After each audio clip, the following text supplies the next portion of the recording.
वन्दे ब्रह्मपुराधिपं श्रीसहजानन्दं च मूलाक्षरम् श्रेयस्कारणसद्गुणैकनिलयं श्रीप्रागजिं भावत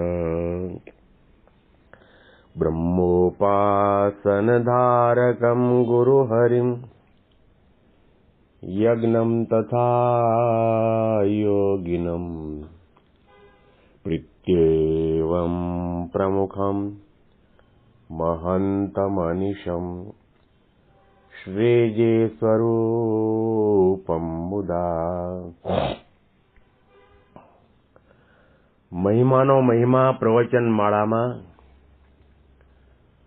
આજે 7મી ઓગસ્ટ 2025 ગુરુવારના દિવસે તમામ સંતો હરિભક્તોને મારા સાષ્ટાંગ પ્રણામ. જય સ્વામિનારાયણ. હેપી વચનામૃત દ્વિશતાબ્દી મહોત્સવ. હેપી પ્રમુખ સ્વામી મહારાજ શતાબ્દી મહોત્સવ. ભગવાનની પેઠે સેવા કરવા યોગ્ય એવા જે સંત, એના લક્ષણો શ્રીજી મહારાજ ગઢડા અંત્યના 26મા વચનામૃતમાં બતાવી રહ્યા છે.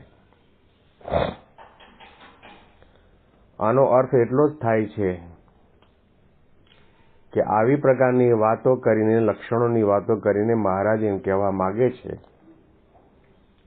કે અમે આ પૃથ્વી ઉપર અનંત જીવાત્માના કલ્યાણના માટે ગુણાતીત સંત દ્વારા પૃથ્વી ઉપર પ્રગટ રહીશું. કારણ કે ભગવાન પ્રગટ ન મળે ત્યાં સુધી જીવાત્માનો મોક્ષ થતો નથી. પછી શ્રીજી મહારાજે એમ વાર્તા કરી છે, ભગવાનની પેઠે સેવા કરવા યોગ્ય એવા જે સંત તે કેવા હોય.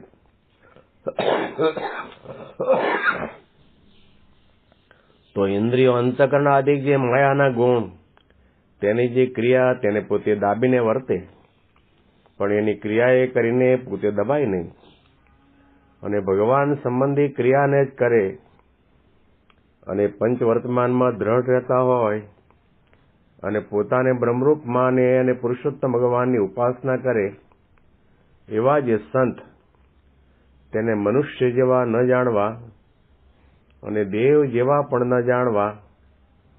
કેમ જે એવી ક્રિયા દેવ મનુષ્યને વિશે હોય નહીં અને એવા સંત મનુષ્ય છે તો પણ ભગવાનની પેઠે સેવા કરવા યોગ્ય છે. માટે જેને કલ્યાણનો ખપ હોય એવા જે પુરુષ, તેને એવા સંતની સેવા કરવી.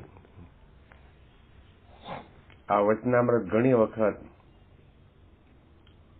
સારંગપુર મંદિરના મહંત પૂજ્ય સંત વલ્લભ સ્વામીની પાસે વંચાતું.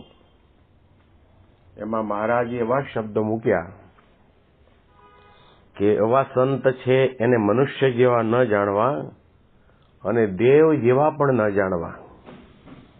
તો સંત સ્વામી તરત જ પ્રશ્ન કરતા, દેવ જેવા ન જાણવા, મનુષ્ય જેવા ન જાણવા, તો પશુ જેવા જાણવા. ભગવાનની પેઠે સેવા કરવા યોગ્ય છે. કારણ કે એવા સંતની આંખમાં જોનારા ભગવાન છે, કાનમાં સાંભળનારા ભગવાન છે, જબાનમાં બોલવાવાળા ભગવાન છે, હાથ પૈરમાં બધી ક્રિયાઓ કરવાવાળા ભગવાન પુરુષોત્તમ નારાયણ છે. આ જો મુદ્દો આપણને સમજાઈ જાય તો મનમાં થોડું પણ આપણને ઓછું ના આવે. ઘણાને એવો પણ વિચાર જાગી જાય કે આપણે જો મહારાજના સમયમાં હોત તો મહારાજના આપણને દર્શન, સેવા, સમાગમનો લાભ મળત. આવો પ્રકારનો વિચાર આવે એ પણ આપણું અજ્ઞાન છે. મારો પાછતરો ધ્યેય આવ્યો, બાકી વહેલા જન્મ થયો હોત તો હું ભગવાન સહજાનંદ સ્વામી મહારાજના દર્શન, સેવા, સમાગમનું સુખ મેળવી શક્યો હોત. આવો વિચાર શાના માટે આવે છે? આપણને પ્રગટ સંતમાં પ્રતીતિ નથી આવી એટલા માટે. પ્રગટ સંત છે એને આપણે મનુષ્ય જેવા જાણીએ છીએ. આપણામાં અને એમનામાં જમીન આસમાનનું તફાવત છે. ભલે કદાચ આપણને એમના કરતા વ્યવહારિક જ્ઞાન વધારે હોય તો પણ કલ્યાણ તો એ જ કરી શકશે. આત્મા અને પરમાત્માનો સાક્ષાત્કાર પણ એ જ કરાવી શકશે. દેહભાવ, સ્વભાવ, પ્રકૃતિ ડાળવા બાળવાની ક્રિયા એમના દ્વારા જ થવાની છે.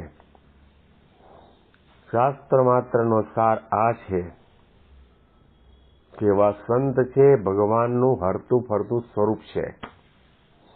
એવા સંતના કપાળમાં ચાંદલો કર્યો એટલે ભગવાન સહજાનંદ સ્વામી મહારાજના કપાળમાં ચાંદલો કર્યાનું પુણ્ય મળે. એની આજ્ઞા પાળીએ તો સમજો કે આપણે ભગવાન સહજાનંદ સ્વામી મહારાજની આજ્ઞા પાળીએ છીએ. એવા જે સંત છે એને આપણે ભગવાન નથી કહેતા, પણ ભગવાન એનાથી ક્ષણના માટે પણ અળગા નથી. આવું જો સમજાઈ જાય. પ્રમુખ સ્વામી મહારાજે એક વખત વાત કરેલી કે અનંત કોટી બ્રહ્માંડોની અંદર જીવ પ્રાણી માત્રના હૈયામાં ભગવાન પુરુષોત્તમ નારાયણ અંતર્યામી શક્તિએ કરીને બેઠા છે. કીડીના દિલમાં પણ છે અને હાથીના દિલમાં પણ છે, વૃક્ષમાં પણ છે અને વેલીના પણ છે. તો પછી બધામાં ભગવાન હોય તો સંતમાં અને મનુષ્યમાં ભગવાન છે એમાં ત્યાં તારતમ્ય ત્યાં કાયું?